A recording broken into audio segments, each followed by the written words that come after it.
আসসালামু আলাইকুম প্রিয় ভাই বোন বন্ধুগণ ও প্রিয় দর্শক, আশা করি সবাই ভালো আছো। আলহামদুলিল্লাহ আমি ইনশাল্লাহ ভালো আছি।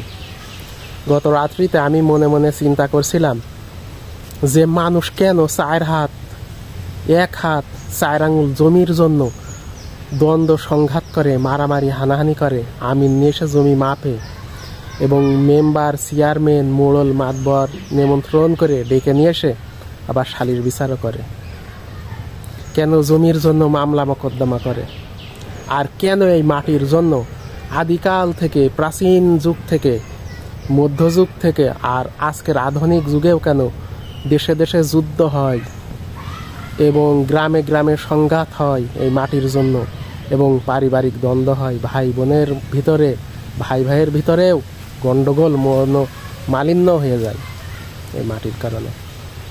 আসলে এই মাটির জন্য মানুষ কেন এত লোভী, আর মাটির স্বার্থ কেন মানুষ ছাড়তে চায় না, আর এই মাটির স্বার্থ কেন মানুষ ছাড়তে চায় না, আমি বুঝলাম এবং মনে মনে ভাবলাম আসলেই তো ঠিক যে মাটির জন্য কেন মানুষ লড়াই করবে না, কেন মানুষ যুদ্ধ করবে না। এই মাটির উপরেই তো ফুল ফোটে, ফসল হয়, গাছ বাগান থাকে এবং ফল হয়, পানিতে মাছ হয়, তারপরে পানির গভীরে খনিজ সম্পদ থাকে, মাটির গভীরেও খনিজ সম্পদ থাকে। আর এই এমনকি আজকের যুগে সেই মাটির উপরে আকাশে পাখা ঘুরিয়ে জেনারেটর থেকে বাতাসের সাহায্যেও বিদ্যুৎ উৎপাদন করছে, সৌরশক্তিতে সূর্যের তাপেও বিদ্যুৎ উৎপাদন করছে। এই কারণেই তো মানুষ এই মাটির এত লোভী।